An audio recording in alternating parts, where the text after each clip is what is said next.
예레미야서 2장 우리 4절에서 8절까지 한 절씩 교독하면서 읽겠습니다. 2장 4절에서 8절 1052페이지에는 말씀입니다. 야곱의 집과 이스라엘의 집 모든 족속들아 들으라. 여호와의 말씀을 들으라. 나 여호와가 이와 같이 말하노라. 너희 조상들이 내게서 무슨 불의함을 보았기에 나를 멀리하고 가서 헛된 것을 따라 헛되이 행하였느냐. 그들이 우리를 애굽 땅에서 인도하여 내시고 광야고 사막과 구덩이 땅 건조하고 사망의 그늘진 땅 사람이 그곳으로 다니지 아니하고 그곳에 사람이 거주하지 아니하는 땅을 우리가 통과하게 하시던 여호와께서 어디 계시냐 하고 말하지 아니하였도다. 내가 너희를 기름진 땅에 인도하여 그것의 열매와 그것의 아름다운 것을 먹게 하였거늘 너희가 일로 들어와서는 내 땅을 더럽히고 내 기업을 역겨운 것으로 만들었으며 제사장들은 여호와께서 어디 계시냐 말하지 아니하셨으며 율법을 다투는 자들은 나를 알지 못하며 관리들도 나에게 반역하며 선지자들은 바알의 이름으로 예언하고 무익한 것들을 따랐나이다. 아멘. 할렐루야. 하나님께서 주시는 은혜와 평강이 우리 성도님들 위해 늘 충만하시기를 주님의 이름으로 축원드립니다. 우리가 예레미야서를 함께 수요일 오후 저녁에 공부하고 있습니다. 선지자는 하나님의 가슴에 귀를 기울이고 그리고 외치는 자가 선지자다라고 말씀드렸습니다. 그러니 선지자가 말하는 그 말 가운데 담겨져 있는 분노 혹은 슬픔, 예레미야 선지자를요 눈물의 선지자라고 말하는 것이거든요. 그 눈물은 결국 선지자의 눈물이 아니라 누구의 눈물이라는 거예요? 하나님의 눈물이라는 것입니다. 그래서 성경 66권을 쭉 읽어보면 성경은 하나님의 사랑 이야기입니다. 누구를 사랑하시는 이야기일까요? 하나님의 택한 백성들을 사랑하는 내용입니다. 그래서 우리가 자녀를 키워보면 알지만요, 자녀의 사랑은요, 어찌 보면 무슨 사랑과 같느냐 하면 짝사랑하는 것 같잖아요. 짝사랑. 그래서 자녀가 어디 여행을 간다라고 하면 부모는 걱정이 돼가지고요, 문자도 보내고 연락도 해보는데, 근데 자녀가 먼저 전화해가지고 나 여기 있는데 잘 있고 뭐하고 이렇게 보고하는 자녀들은요 거의 드뭅니다. 대부분 누가 더 궁금해해요? 부모가 더 궁금해하죠, 그렇죠? 그래가지고 전화하면은요 귀찮아합니다. 왜 자꾸 전화하냐고 짜증까지 부리죠. 이 부모의 마음을 모르는 것. 근데 부모는 자식을 그렇게 짝사랑하는 모습이 부모의 모습입니다. 근데 그 모습이 누구의 모습과 닮은 거예요? 하나님의 모습과 닮은 것입니다. 그래서 2장 1절에서 3절 말씀을 보면 하나님이 그들에게 말씀하시기를 내 신혼 때의 사랑을 내가 기억했다라고 말씀하십니다. 너의 사랑을 내가 기억하고 안다. 근데 성경을 쭉 읽어보면 창세기부터 요한계시록까지 또 스데반 집사님이 그리고 사도 바울이 이스라엘 백성의 역사를 쭉 이 유대인들에게 설교하면서요 광야에서 이스라엘 백성들이 단 한 번도 하나님을 뭐 한 적이 없다는 거예요. 섬기고 사랑한 적이 없다고 성경은 고발하고 있습니다. 근데 하나님은요 선지자한테 뭐라고 말씀하시는 거예요?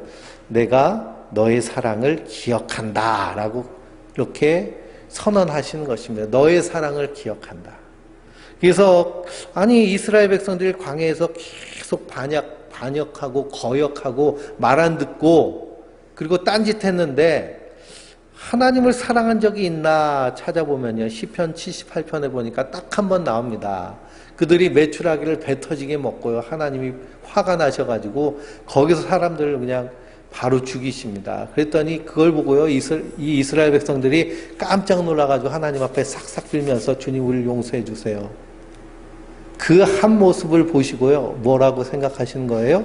너희가 나를 사랑한다 라고 여기시는 것입니다.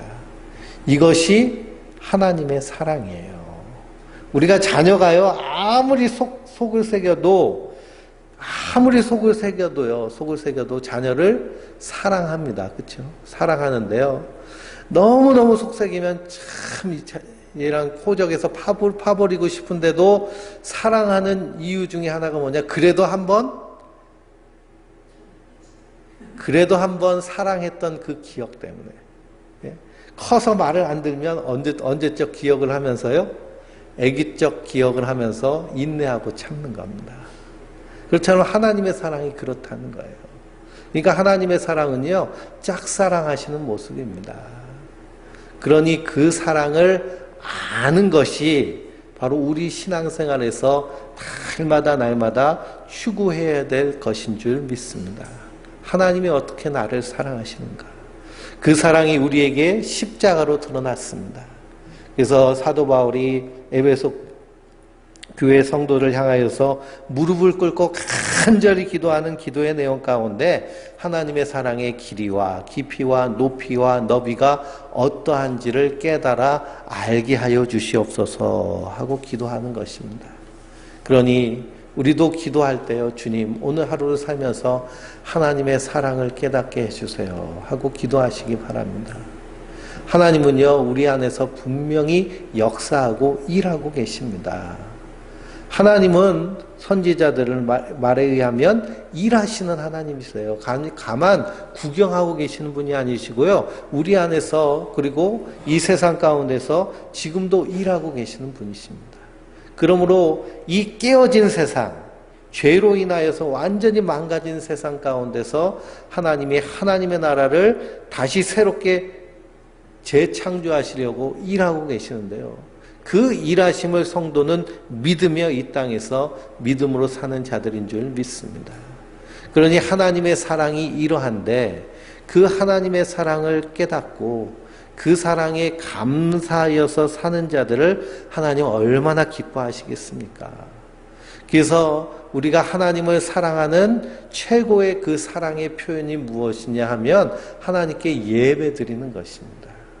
그래서 우리의 삶이 하나님께 드려지는 거룩한 산 예배가 돼야 됩니다. 거룩한 산 예배가 된다라는 것은 어떤 예배냐? 항상 하나님을 의식하고 사는 거예요. 하나님의 말씀을 기억하며 사는 거예요. 우리의 삶 가운데 상황과 환경과 형편이 우리 가운데서 이렇게 힘들고 어려움으로 다가올지라도 하나님이 나를 통해서 약속하신 그 약속을 믿으며 사는 것입니다. 영원한 하나님 나라를 바라보며 이 땅에서 우리가 하나님 나라를 세워가기를 힘쓰며 그 안에서 항상 기뻐하고 쉬지 않고 기도하고 범사에 감사하는 모습이 삶을 통해서 드려지는 하나님께 드리는 예배인 줄 믿습니다. 그러니 사람을 보면서요, 세상을 보면서 우리가 기쁠 일이 얼마나 있을까요? 요즘 신문과 뉴스를 보면요, 화낼 일이 많지 기쁜 일이 없습니다. 이춘재라고 그 화성 연쇄살인범 잡혔잖아요. 그렇죠? 사람을 얼마나 많이 죽였는지요. 그냥 14명을 죽이고 하는 연쇄살인범입니다. 그 사람이 잡혔어도요. 그 잡혀가지고 잡힌 게 아니라 감옥에 들어간 걸 이렇게 발견한 거잖아요. 그 뉴스를 보면 기쁨이라는 것이 있을 수 없죠. 그러니 이 세상 가운데서 기쁨의 조건을 찾기는 참 힘듭니다. 그래서 사도 바울은 누구를 바라보면서 나의 주, 나의 하나님을 바라보면서 기뻐하고 즐거워하는 모습, 그것이 성도들인 줄 믿습니다. 그분이 하신 약속이 있기 때문에. 그래서 우리는요, 우리의 눈이 이 땅만 바라보는 것이 아니라 시선이 점점 높아져서 영원한 하나님 나라까지 바라보는 그런 자들인 줄 믿습니다. 그래서 스테반 집사님도 순교하는데 땅을 바라보면서 고통스러워하는 것이 아니라 하늘을 우러러보니 하늘문이 열리고 거기에 하나님 보좌 우편에 앉아 계신 예수님께서 벌떡 일어나셔서 그 스테반 집사님의 영혼을 맞으시는 준비를 하는 그 영광스러운 모습을 바라보니 우리 찬송가에도 세상과 나는 간 곳 없고 구속한 주만 보이도다. 세상과 나는 간 곳 없고 그 영광스러운 하나님 나라를 소망하며 성도는 이 땅에서 하루하루 믿음으로 사는 자들입니다. 그래서 그 믿음 가운데 굳건한 믿음이 어떤 믿음이냐? 하나님이 나를 사랑하시는 그 사랑에 대한 확신이에요. 그 사랑의 확신이 십자가입니다. 그래서 우리의 삶이요, 하나님께 예배하는 삶을 살 때 하나님 가장 기뻐하십니다. 또한 우리가 하나님의 말씀을 사모하여서 주의 전에 나와서 함께 예배 드릴 때요, 하나님은 가장 기뻐하십니다. 그래서 요한복음 4장을 보면 하나님은 어떤 사람을 찾으시느냐 하면 예배하는 자를 찾으십니다. 그러니까 우리가 하나님 전에 나와서 예배하는 이 예배 행위는 우리로 말미암아 무엇을 표현하는 거예요? 하나님을 향한 사랑을 표현하는 것입니다. 그렇죠? 사랑하면 어떻게 돼요? 자꾸 보고 싶잖아요. 그렇죠? 보고 싶고. 그래서 옛날 드라마에도 보고 또 보고 이런 드라마가 있는데, 보고 또 보고 계속 보고 싶으면 사랑하고 싶기 때문에. 근데 같이 사는 사람이요, 꼴도 보기 싫을 때가 있죠. 그렇죠? 그때는 어떤 때예요? 사랑이 식을 때. 그래서 우리가 하나님을 예배한다라는 것은 우리의 하나님을 향한 사랑의 표현입니다. 근데 하나님은요, 그 사랑의 표현을 어떻게 하신다는 거예요? 기억하신다는 거예요. 기억하신다는 거예요. 이스라엘이 40년 동안 10번을 배신했는데도 한 번 하나님 예배한 것을 기억하고 내 사랑을 내가 어떻게 하신다는 거예요? 기억하노니라고 말씀하시는 것입니다. 그게 하나님의 사랑입니다. 그 사랑 안에 늘 거하는 우리 성도님들 되시길 주님의 이름으로 축원드립니다. 오늘 말씀을 보니까 야곱의 집과 이스라엘 집 모든 족속들아 여호와의 말씀을 들으라 라고 하십니다. 들으라. 하나님이 뭐라고 하시느냐? 왜 너희는 나를 멀리 떠나서 헛된 것을 따라 헛되이 행하느냐? 라고 말합니다. 5절 말씀해 보니까 나를 멀리하고 가서 헛된 것을 따라 헛되이 행하느냐? 헛된 것은 뭘까요? 우상 숭배하는 것입니다. 하나님의 계명을 떠나서 하나님의 말씀을 떠나서 자기 욕심대로 자기의 유익에 따라 우상을 숭배하고 욕심 부리면서 사는 모습이 하나님을 떠난 모습입니다. 그래서 하나님이 이스라엘 백성들에게 말씀하십니다. 야, 내가 너희한테 뭐 잘못했냐? 왜 그렇게 하냐? 라고 지금 말씀하고 계시는 것이죠. 그래서 그들을 광야의 애굽에서 인도해서 광야 그 생명이 살지 못한 길을 너를 다 인도하였는데 이제 가나안 땅에 들어가서 먹고 살만하니까 6절 말씀 맨 끝에 보니까 뭐라 그래요? 여호와께서 어디 계시느냐 하고 말하지 않는다. 한마디로 왜 하나님을 어떻게 한다는 거예요? 찾질 않는다라는 것입니다. 하나님을 찾지 않는다. 하나님을 찾지 않는다는 것은 뭐 하지 않는다는 거예요? 예배하지 않는다라는 것입니다. 근데 예레미야 시대, 이때 예레미야가 언제부터 시작됐느냐? 요시야 왕 때부터 예레미야의 그런 일을 시작했습니다. 그러니 요시야 때는요, 종교개혁을 일으킨 시대거든요. 성전을 청소하다가 이 율법 두루마기를 발견하고요. 그 율법대로 다시 유월절을 지키고 하나님께 제사를 드리고 하는 그런 시대였습니다. 그런데도 너희가 나를 찾지 않는다라고 말합니다. 그러니 껍데기 예배가 아니라 하나님은 중심을 원하시는 거예요. 중심을. 우리 중심 가운데 정말 하나님을 사랑하는 그 십자가의 사랑에 감사하여서 나오느냐라는 것입니다. 이스라엘 백성들이 하나님 앞에 나와서 소를 잡고 양을 잡고 그래서 제사를 드리죠. 그때 그들이 깨달아야 되는 것은 무엇이냐 하면 저기서 피를 흘리면서 각이 떠져서 살과 가죽과 뼈와 다 쪼개지고 잘라지는 저 짐승은 누구의 죄를 대신하여서 저렇게 희생당하는 거예요? 나의 죄를 대신하여 희생당하는 것입니다. 그러니 그것을 보면서 어떻게 해야 돼요? 가슴 아파해야죠. 나는 죄인입니다. 하나님. 그런 마음으로 나아가서 하나님의 은혜를 구하는 것이 예배의 아름다운 본래 모습입니다. 하나님 원하시는 거예요. 근데 이스라엘 사람들은요, 제사를 때 나는 황소를 드린다. 자식아, 너희는 양을 드리지 너 가난해서 비둘기뿐이 못 드리는구나. 나는 황소를 드리는데 그런 모습으로 하나님 앞에 나오고는 것입니다. 그러니 하나님은요 황소를 드린 사람한테 더 복을 주시고 비둘기 가져온 사람한테 야 그게 뭐냐 그러실까요? 하나님이 그러신 분이시겠어요? 절대 그런 분이 아니신데 이스라엘 하나님을 그렇게 섬겼다는 것입니다. 이게 무슨 가치예요? 세상적 가치입니다. 세상적 가치. 세상적 가치는요 다 비교하고 경쟁하고 그리고 판단하는 그런 가치. 근데 하나님은요 다 동일하게 사랑하시는 거예요. 그래서 황소를 가져오던 양을 가져오던 비둘기를 가져오던 내가 하나님 앞에 죄인임을 인정하고 나오는 그 예배를 하나님 기뻐 받으시는 줄 믿습니다. 그리고 우리가 예배 자리에 나왔다라고 할 때 이 예배 자리에 나올 때도요 예수님의 십자가를 바라보면서 내가 저기서 달려 죽을 죄인인데 예수님이 나 대신 십자가에 달려 죽으셔서 나 하나님을 사랑할 수 있는 하나님의 사랑이 우리 안에 임할 수 있도록 이렇게 은혜를 주셨군요. 감사합니다 하는 마음으로 하나님 앞에 나오는 모습이 예배의 참 모습인 줄 믿습니다. 그들은 형태는 있었는데요. 하나님을 찾지 않는다는 거예요. 하나님을 찾지 않는 것.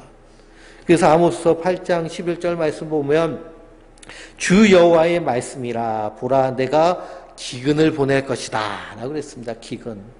그 기근은 물이 없어서 곡식이 없어서 먹을 것이 없어서 기근이 아니라 하나님의 말씀을 듣지 못한 기근이다 라고 말씀하십니다. 하나님의 말씀을요 듣지 못하는 기근이라는 것입니다. 우리가 살고 있는 시대에 얼마나 말씀이 넘쳐나는지 모릅니다. 말씀이 넘쳐나는데요 말씀대로 사는 사람은 극히 드문다라고 하면 이게 뭐예요? 이게 문제가 되는 것이죠. 예배적 삶을 사는 모습이 없다라는 큰 문제입니다. 큰 문제예요.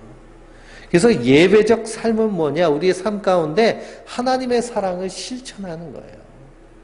예수님이 우리를 사랑하시는데 어떻게 사랑하시느냐? 우리가 아직 죄인 되었을 때, 아직 원수 되었을 때, 그때 우리를 사랑하신 것이 하나님의 사랑입니다. 그럼 우리가 이 땅에서 하나님의 사랑을 실천한다라고 한다면 그 안에 분열된다거나 좌로나 우로나 갈라져서 그래서 네 편 내 편 나오고 막 주먹질하고 싸우고 하는 모습 그리고 어떤 특정한 약자에 대하여서 정죄하고 그리고 멸시하는 그런 모습 그런 모습이 우리 안에 있다면요 이것은 바른 모습이 아닙니다. 그러니까요 기독교인이 빨갱이는 다 죽여버려야 된다 이런 말을 한다고 하면 그 안에 누가 안 계신 거예요? 예수님이 안 계신 거예요. 십자가가 없는 거예요. 빨갱이보다 못한 우리 인생을 위해서 예수님이 십자가에 달려 죽으셨는데요. 예?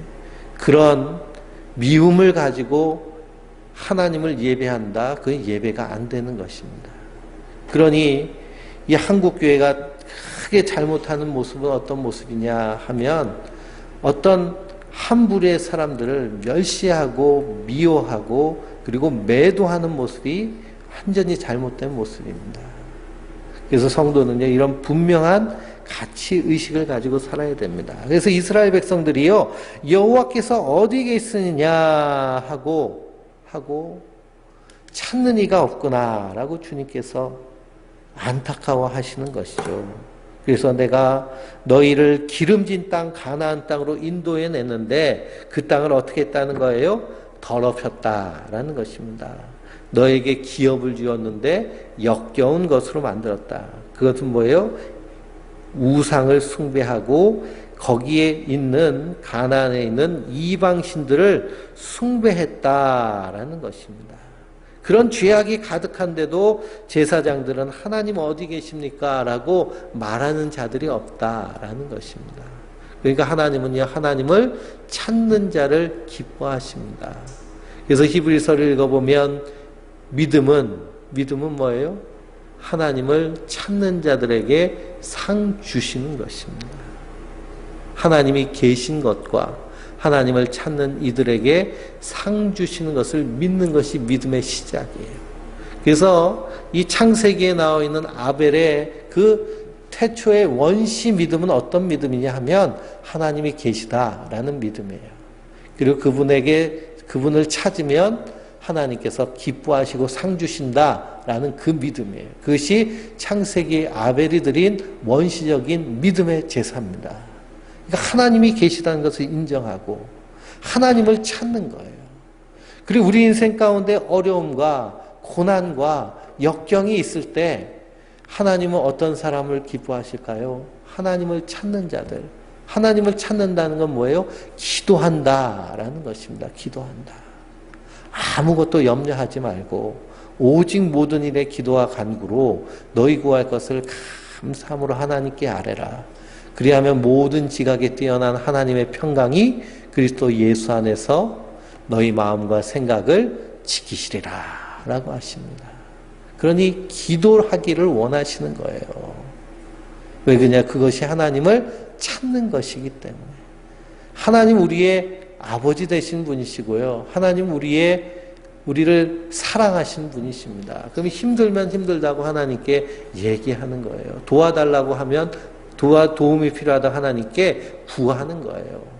그때 하나님께서 채우시고 도우시고 인도하여 주시는 줄 믿습니다. 그래서 시편을 읽어보면요. 다윗이 고백을 하는데요. 어떤 시편을 보면 하나님 어디 계십니까? 왜 나를 버리셨습니까? 하고 하나님한테 막 대들어요. 왜 나를 버렸냐고. 왜 나를 이렇게 구렁텅이에 넣냐고. 막 따집니다. 근데 시편이 그렇게 나가다가요. 어느 순간 이 하나님을 향한 기도의 내용이요. 찬송으로 바뀝니다. 찬송으로 바뀌어요. 찬송으로 바뀐다는 건 어떤 것을 의미하느냐. 그렇게 하나님께 간구하고 기도할 때 처음에는 마음이 속이 확 상해가지고 기도하는데 어느 순간 하나님께서 내게 뭘 주시는 거예요? 평안을 주시는 거예요. 믿음을 주시는 거예요. 이길 힘을 주시는 거예요. 아, 그거 아무것도 아니구나 라는 그런 굳건한 믿음을 주시는 거예요. 그리고서는 하나님을 찬송하는 거예요. 지금 상황과 형편이 바뀌진 않았는데 하나님께서 내 안에서 이길 수 있는 그런 굳건한 은혜를 주신 거예요. 그래서 담대히 나가서 넉넉히 극복하는 것이 성도의 모습입니다. 이것이 하나님을 찾는 자들에게 주시는 복인 줄 믿습니다. 그래서 하나님을 찾지 않는다. 그래서 하나님이 이 예레미야 선지자를 통해서 너희는 왜 나를 찾지 않니? 내가 너희한테 뭐 잘못했니? 이거 지금 말씀하고 계신 거예요. 우리 9절부터 13절까지 읽어보겠습니다. 한 절씩 읽겠습니다. 그러므로 내가 다시 싸우고 너희 자손들과 싸우리라. 여호와의 말씀이니라. 너희는 기띔 섬들을 건너가 보며 게달에도 사람을 보내 이 같은 일이 있었는지를 자세히 살펴보라. 어느 나라가 그들의 신들을 신 아닌 것과 바꾼 일이 있느냐? 그러나 나의 백성은 그의 영광을 무익한 것과 바꾸었도다. 너 하늘아 이 일로 말미암아 놀랄지어다. 심히 떨지어다. 두려워할지어다. 여호와의 말씀이니라. 내 백성이 두 가지 악을 행하였나니 곧 그들이 생수에 근원되어 있는 나를 버린 것과 스스로 웅덩이를 판 것인데 그것은 그 물을 가두지 못할 터진 웅덩이니라. 아멘. 그래서 하나님께서 이 이스라엘과 어떻게 하시겠다는 거예요? 싸우시겠다라는 겁니다. 싸우시겠다. 그래서 하나님을요, 사랑의 하나님이라고 하는데요. 정말 사랑하면 그 사랑 안에 반드시 뭐가 있어요? 질투가 있습니다. 질투가. 내가 저 사람을 사랑하고요. 저 사람과 결혼했어요. 근데 그 사람이요, 딴짓하고 있어요. 그러면 뭐가 생겨요? 질투가 생기잖아요. 그래서 하나님은 질투하신 하나님이시라는 겁니다. 그래서 싸우시겠다는 거예요. 싸우셔서 어떻게 하시겠다는 거예요? 죽이겠다는 것이 아니고 다시 찾아오겠다는 거예요. 다시 찾아오겠다. 다시 찾아오시겠다 하는 것입니다. 그러면서 말씀하시기를 기띔 섬들을 건너가 봐라 라고 말합니다. 기띔 섬들은 어디냐면 저 지중해의 섬들이에요. 지중해의 섬들. 게달에도 보아라. 게달은 저 아라비아 사막입니다. 그러니까 지중해 섬들, 아라비아 사막은요, 다 외국 사람들이 사는 곳인데요. 그 외국 사람들이 다 뭘 섬겼어요? 우상을 섬겼습니다. 우상을. 근데 우상을 섬기는데요. 우상을 어떻게 섬겼어요? 그래도 의리 있게 섬겼어요. 아, 이 신을 섬기는데, 아, 저 일이 잘한다네. 그리고, 에이, 아니야. 그래서 불태워버리고, 다른 우상 만들어서 따르고 섬기고 그러지 않고요. 한 번 섬기면요, 끝까지 섬기더라는 거예요. 끝까지. 그런데, 이 이스라엘 백성들은 하나님이 살아계심을 직접 경험하잖아요. 구름기둥과 불기둥으로 만나와 메추라기를 먹고. 근데 가나안 땅에 딱 들어갔더니요, 이젠 그 하나님을 어떻게 하는 거예요? 버리는 겁니다. 버리고 다른 신한테 가는 거예요. 아니, 저 우상 숭배하는 사람들도 의리 있게 한 번 섬기면 끝까지 가는데 어떻게 이렇게 할 수 있냐? 라고 말합니다. 그러면서 하늘아, 이 일로 말미암아 놀라라 라고 말합니다. 놀라라. 이게 경천동지한다 라죠, 우리말로. 왜 하늘을 향해서 그렇게 말씀하시느냐 하면 하늘과 땅이 증인으로 하나님께 부름을 받았기 때문입니다. 신명기 30장을 보면요, 30장 19절에서 20절에 하나님과 언약을 맺을 때 누가 증인으로 섰느냐 하면 하늘과 땅이 증인으로 쓴 거예요. 그러니 하늘을 소환하고요, 땅을 불러내서 두려워하라라는 것입니다. 그러면서 이 백성이 두 가지 악을 행하였는데 첫 번째 악이 뭐예요? 생수의 근원되는 하나님을 버린 것이 첫 번째 악입니다. 두 번째 악은 뭐예요? 스스로 웅덩이를 판 것이 두 번째 악입니다. 선악과를 따먹은 인생은요, 이 두 가지 악 가운데 빠져 있는 것입니다. 누구를 버렸어요? 하나님을 버렸어요. 누가 하나님 되려고요? 자기가 하나님 되려고. 그리고 내가 하나님 되려고 하니까 하나님 주신 것에서 이제 떠났잖아요. 그렇죠? 그러니까 누가 우물을 파야 돼요? 내가 우물을 파야죠. 내가 우물 파서 먹고 살아야 되는데 이 우물이 어떤 우물이라는 거예요? 터진 우물이라는 거예요. 터진 우물. 파면은 새고 파면은 새고. 그래서 인생이 끝없이 파고 파는 인생. 그래서 이 세상의 모든 일들은요, 이 바닷물과 같아서 바다에 물이 잔뜩 있는데 목마를 때 그걸 먹으면 어떻게 돼요? 죽지요. 죽어요. 소금물을 먹으면요, 먹어도 목마름이 해소가 되지 않습니다. 더 목말라지죠. 결국 죽게 되는 것처럼 그것이 인생의 모습이다라는 것입니다. 그러니 이 세상은 하나님 보시기에 깨어진 세상, 죄로 말미암아 파괴된 세상, 그 세상 가운데 사는 인생들은요, 생수에 근원된 하나님을 버린 것입니다. 그러니 날마다 뭘 느껴요? 목마름을 느끼죠. 목마름을. 그래서 그 목마름을 채우려고 어떤 사람은 쾌락을, 어떤 사람은 명예, 권력, 돈, 이걸 찾아가지고 이걸로 자기를 채워보려고. 그래서 젊었을 때는 재미 찾아서 살잖아요. 뭐 재미있는 거 없나? 예, 그래서 꼬마 아이 때부터 보면요, 꼬마 아이가 엄마한테 와가지고 심심해 그러면서 뭘 해달라고 그래요? 예, 놀아달라고, 재미있게 해달라고. 그러니 어렸을 때는 재미를 찾고, 그러다가 커다 보면은 이제 명예, 권력, 예, 그러면 이걸 다 누릴 수 있는 게 돈이니까요. 돈 벌기 위해서 그냥 눈이 빨개져가지고, 예, 그래서 그냥 불철주야 그것을 따라가다 보면 결국에는 남는 것이 하나도 없는, 누구 앞에 서는 거예요? 하나님 앞에 설 때 넌 뭐 하다 왔냐? 라고 물으시면 할 말이 없는 것입니다. 저기 뜨거운 데로 가라 라 그러면 유구무원 갈 수밖에 없는 것이 인생이에요. 그러니 예수 그리스도로 말미암아 거듭났다라는 것은요, 거듭났다, 우리가 새로운 사람이 됐다라는 것은 이제는 생수의 근원 대신 하나님께로 돌아온 자들입니다. 그래서 예수님께서 누구든지 목마르거든 내게로 와서 마시라. 나를 믿는 자는 성경에 이른 것 같이 그 배에서 생수의 강이 흘러나리라. 요한복음에 나온 말씀이죠. 누구든지 목마르거든 내게로 와서 마셔라. 그래서 성도는요, 예수로 말미암아 목을 축이는 자들입니다. 세상 것으로 내 목을 축이려고 하지 않고요, 예수님으로 말미암아 목을 축이는 자들. 그리고 예수님이 주시는 생수를 마시는 자들. 그러니 삶의 가치가요, 이 땅에 있는 것이 아니라 하늘에 있는 것. 그래서 갈릴레이가 지구는 그래도 돈다. 그래서 지동설을 주장했잖아요. 그것을 처음 주장한 사람이 코페르니쿠스인데, 그전에는 태양이 지구 주변을 돈다라고 했어요. 그래서 누가 중심이에요? 자기가 중심인 것은 살았습니다. 그러다가 코페르니쿠스에 의해서 이 천동설이 이제 지동설로 바뀐 것이죠. 그래서 지구가 태양을 도는 것처럼 이제 우리도 이렇게 바뀌는 것입니다. 나 중심에서 누구 중심으로? 하나님 중심으로. 하나님 중심으로. 인생의 목적이요, 나를 위해 사는 것이 아니라 하나님을 위해 사는, 나를 사랑하신 그분을 위해 사는 그런 분명한 목적으로 살면 우리의 삶이요, 완전히 바뀌어지는 것입니다. 왜 그러냐? 세상 것은 채우면 채울수록 허탈해지는 것이기 때문입니다.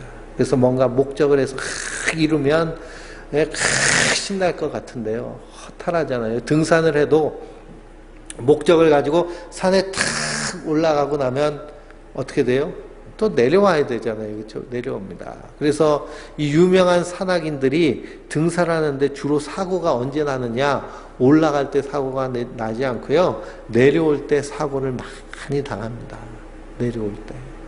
그게 인생이라는 것이에요. 그래서 이스라엘이 이 두 가지 악을 행한 것이고요, 이것이 근원적인 악입니다. 그래서 우리도 이 두 가지 악 가운데서 거듭난, 회복된 자가 성도다라는 사실을 잊지 마시기 바랍니다. 14절부터 19절까지 한 절씩 읽어보겠습니다.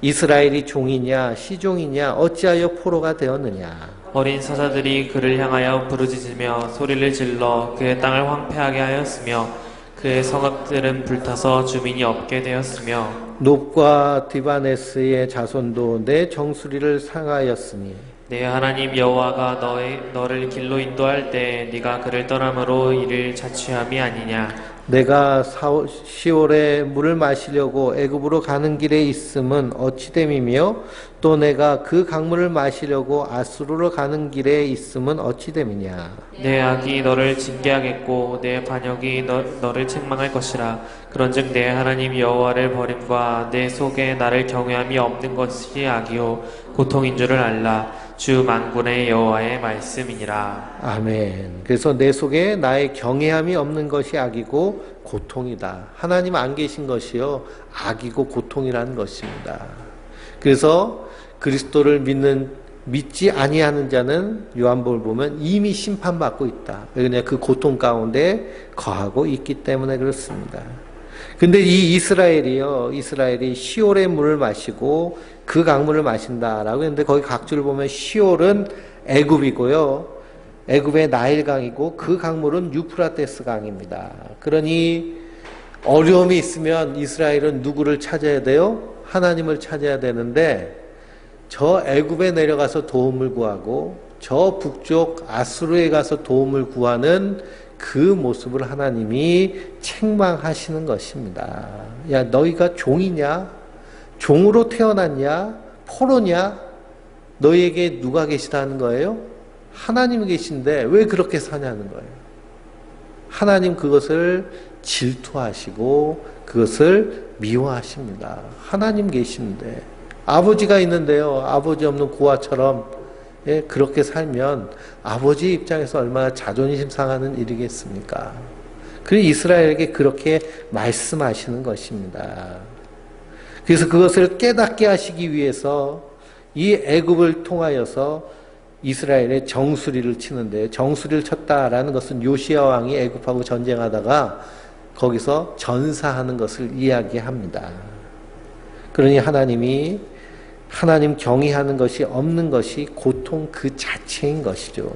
우리도 마찬가지입니다. 우리에겐 누가 계신 거예요? 우리의 구원자 되신 예수 그리스도가 계십니다. 그분의 이름을 구하고 그분께 기도할 때 주님께서 우리를 선하게 인도하여 주실 줄 믿습니다. 그래서 욥은요, 나의 가는 길을 오직 그가 아시나니, 내 인생길을요 우리가 알지는 못하여도 누구나 아시는 거예요? 하나님 아시는 겁니다. 그가 나를 단련하신 후에 내가 순금과 같이 되어 주님께 나오리라. 하나님이 인도해 주실 것입니다. 라는 믿음으로 욥은 그 고난을 이겨낸 것입니다. 우리 20절부터 25절까지 한 절씩 읽어보겠습니다. 내가 옛적부터 내 멍에를 꺾고 내 결박을 끊으며 말하기를 나는 순종하지 아니하리라 하고 모든 높은 산 위에서 모든 푸른 나무 아래에서 너는 몸을 굽혀 행음하도다. 내가 너를 순전한 참 종자 곧 귀한 포도나무로 심었거늘 내게 대하여 이방 포도나무의 악한 가지가 되면 어찌함이냐. 주 여호와의 말씀이니라. 내가 잿물로 스스로 씻으며 내가 많은 비누를 쓸지라도 내 죄악이 내 앞에서 그대로 있으리니. 네가 어찌 말하기를 나는 더럽혀지지 아니하였다 발들의 뒤를 따르지 아니하였다 하겠느냐. 골짜기 속에 있는 내 길을 보라. 내 행한 바를 알 것이라. 발이 빠른 암낙타가 그의 길을 어지러이 달리는 것과 같았으며 너는 광야에 익숙한 들 암나기들이 그들의 성욕이 일어남으로 헐떡거림 같았도다. 그 발장기에 누가 그것을 막으리요. 그것을 찾는 것들이 수고하지 아니하고 그 발장기에 만나리라. 내가 또 말하기를 내 발을 제어하여 벗은 발이 되게 하지 말며 목을 가라게 하지 말라 하였으나 오직 너는 말하기를 아니라 이는 헛된 말이라. 내가 이방 신들을 사랑하였은즉 그를 따라가겠노라 하도다. 아멘. 그러니 이스라엘이여 얼마나 하나님을 버리고 우상 숭배를 하는가. 이 우상 숭배하는 것을 하나님 보시기엔 행음으로 본 것입니다. 간음하였다라는 거예요. 바람 폈다는 겁니다. 그래서 하나님 보시기에 이스라엘이 어떻다는 거예요? 발정난 짐승같이 그렇게 우상 숭배를 하기를 원한다. 그래서 우리나라도 그 동네에 들어가는 그 앞길 보면 성황당이라고 해서 큰 나무에다가 그냥 상차로 놓고 그냥 뭐 리본 같은 거 붙여놓고 거기서 비나이다 뭐 그렇게 빌었잖아요. 그렇죠? 그 가나안의 풍속을 그대로 따라가는 것입니다. 그래서 이런 모습을 가리켜서 21절 말씀에 내가 순전한 참종자 곧 귀한 포도나무로 심었거늘 내게 대하여 이방 포도나무의 악한 가지가 되면 어찌미냐라고 말합니다. 이게 이사야서 5장의 포도원의 노래에서 나오죠. 하나님이 극상품 포도원을 잘 가꾸셔가지고 거기다 포도나무를 심었는데 거기서 무슨 포도가 달렸어요? 돌포도가 달렸어요. 돌포도. 요즘 이제 샤인 머스켓이라는 포도가 나왔는데요. 아주 그냥 청포도 같이 생겼는데 맛이 아주 좋죠. 그렇죠? 그래서 그런 포도가 달려야 되는데 시고 떫은 돌포도가 달리니 이게 웬일이냐라는 것입니다. 그게 이스라엘의 모습이라는 거예요. 그래서 그 나무를 보고 그 열매를 안다라고 주님 말씀하고 있습니다. 그러니 우리 안에 성령의 열매 맺어야 될 줄 믿습니다. 그러기 위해서는 누구에게 붙어 있어야 돼요? 예수님께로 바짝 붙어 있어야 됩니다. 항상 주님과 동행하고 주님을 생각하고 말씀을 기억하고 말씀에 따라 사는 것. 그 믿음을 가지고 사는 것이 바로 우리 안에서 하나님께서 열매 맺을 수 있는 그런 은혜인 줄 믿습니다. 우리 26절부터 끝까지 한 절씩 읽겠습니다. 도둑이 붙들리면 수치를 당함같이 이스라엘 집 곧 그들의 왕들과 지도자들과 제사장들과 선지자들이 수치를 당하였느니라.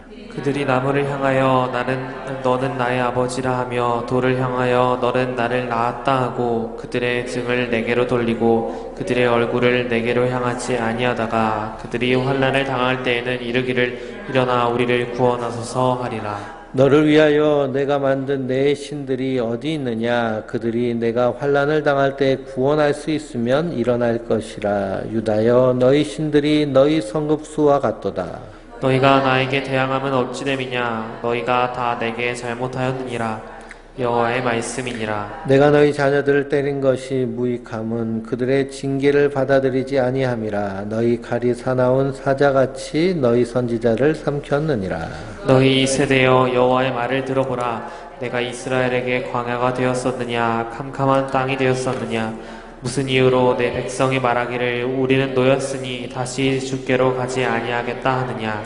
처녀가 어찌 그 패물을 입겠느냐. 신부가 어찌 그 예복을 입겠느냐. 오직 내 백성은 나를 잊었나니 그날 수는 셀 수 없거늘. 네가 어찌 사랑을 얻으려고 내 행위를 아름답게 꾸미느냐. 그러므로 내 행위는 악한 여자들에게까지 가르쳤으며 또 내 옷단에는 죄 없는 가난한 자를 죽인 피가 묻었나니 그들이 담구멍을 뚫었기 때문이 아니라 오직 이 모든 일 때문이니라. 그러나 너는 말하기를 나는 무죄하니 그의 진노가 참으로 내게서 떠났다 하거니와 보라 내 말이 나는 죄를 범하지 아니하였다 하였으므로 내가 너를 심판하리라. 내가 어찌하여 내 길을 받고 부지런히 돌아다니느냐. 내가 아수르로 말미암아 수치를 당함같이 또한 애굽으로 말미암아 수치를 당할 것이라. 내가 두 손으로 내 머리를 싸고 거기서도 나가리니 이는 내가 의지하는 자들을 나 여호와가 버렸으므로 내가 그들로 말미암아 형통하지 못할 것이니라.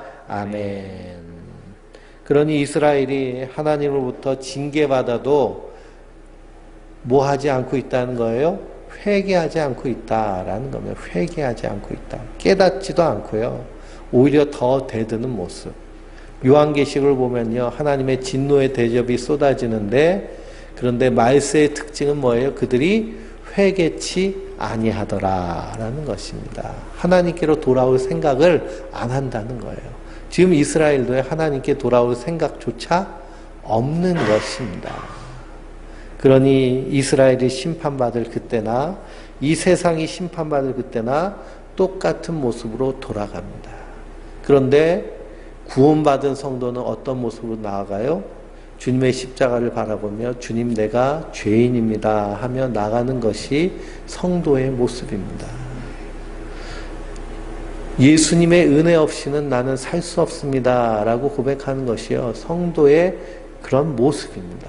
하나님은 이 모습을 원하시고 받으십니다. 이것이 우리가 하나님께 드려지는 예배입니다. 예수님 없이는 살 수 없는, 주님의 피 없이는 한순간도 우리가 하나님 앞에 버틸 수 없는, 그래서 기도하고 그래서 찬양하고 그래서 의지하고 그러면서 하나님의 사랑을 깨달아가고 그러면서 이 땅에서 예수님이 나를 이렇게 사랑하셨는데 내게 주신 하나님의 사람들을 사랑하는 것은 당연합니다 하면서 그 사랑에 순종하는 모습으로 나아가는 것, 이것이 하나님 가장 기뻐하시고 받으시고 찾으시는 그런 예배의 사람인 줄 믿습니다. 그러므로 우리의 삶이 하나님의 그 사랑에 감사하여서 날마다 찬양하며 예배하는 예배자로 승리하는 하나님의 사람들 되시길 주님의 이름으로 축원드립니다.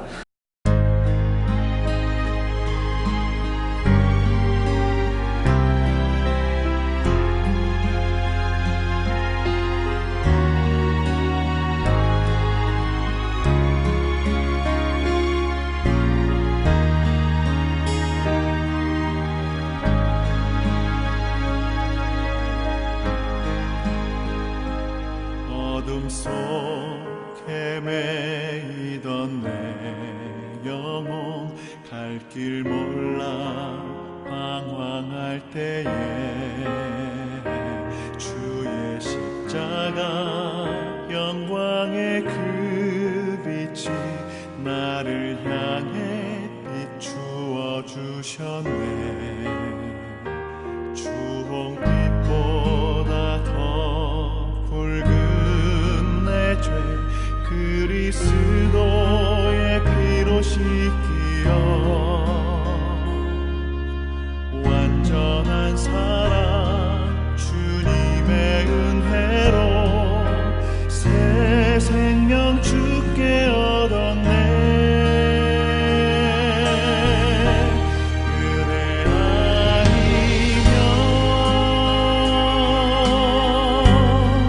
나서지 못하네.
안에 어떤 마음이었을까. 그녀의 두 눈엔 눈물이 흐르고 흘러 동그란 눈으로 엄마를 보고 있는 아이와 입을 맞추고 상자를 덮고 가까이에 띄우며 간절히 기도했겠지. 정처 없이 강물에 흔들흔들 흘러내려가는 그 상자를 보며 눈을 감아도 보이는 아이와 눈을 맞추며 주저앉아 눈물을 흘렸겠지. 너의 삶의 참 주인, 너의 참 부모이신 하나님 그 손에 너의 삶을 맡긴다. 너의 삶의 참 주인, 너를 이끄시는 주 하나님 그 손에 너의 삶을 드린다.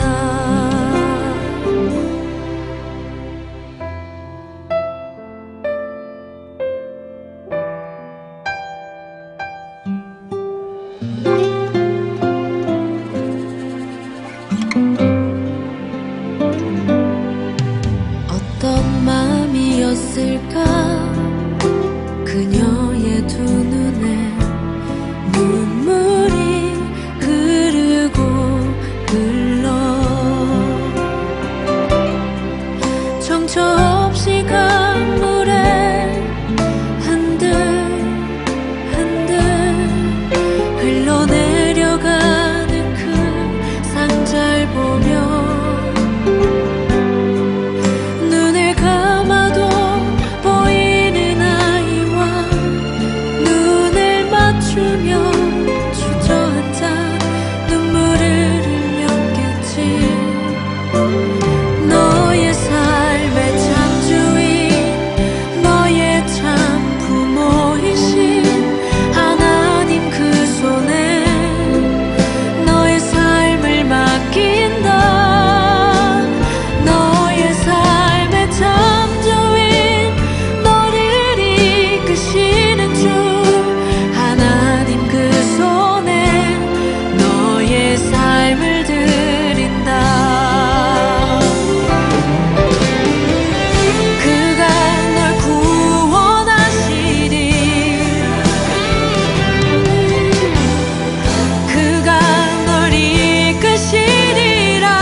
나의 하나님이 지켜주시네. 놀라지 마라, 겁내지 마라. 주님 나를 지켜주시네. 아무것도 두려워 말라. 주 나의 하나님이 지켜주시네. 놀라지 마라, 겁내지 마라. 주님 나를 지켜주시네. 내 맘이 힘에 겨워 지칠지라도 주님 나를 지켜주시네. 세상의 험한 풍파 몰아칠 때도 주님 나를 지켜주시네.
삶의 작은 일에도 그 마음을 알기 원하는 그 길, 그 좁은 길로 가기 원해.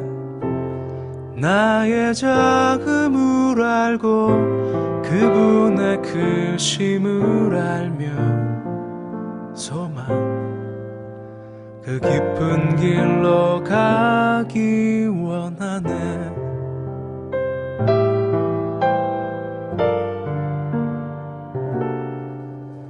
저 높이 솟은 산이 되기보다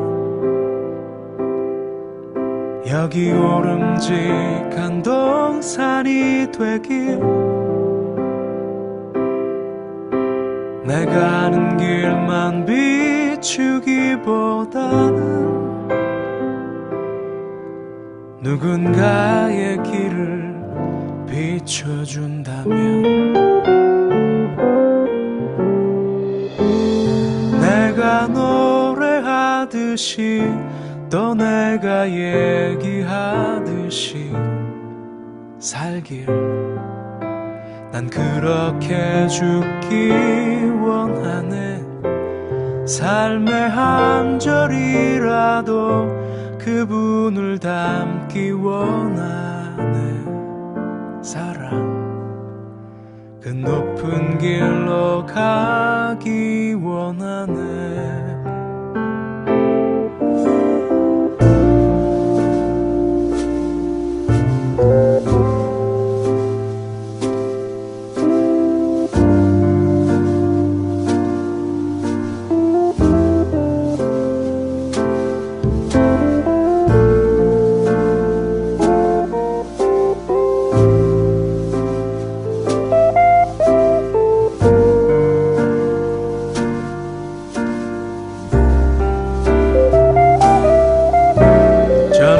솟은 산이 되기보다 여기 오름직한 동산이 되길, 내가 아는 길만 비추기보다는 누군가의 길을 비춰준다면, 내가 노래하듯이 또 내가 얘기하듯이 살길, 난 그렇게 죽기 원하네. 삶의 한 절이라도 그분을 닮기 원하네.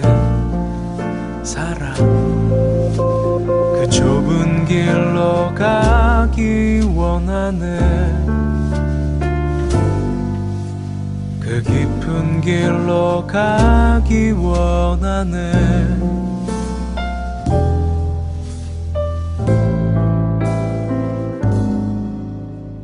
높은 길로 가기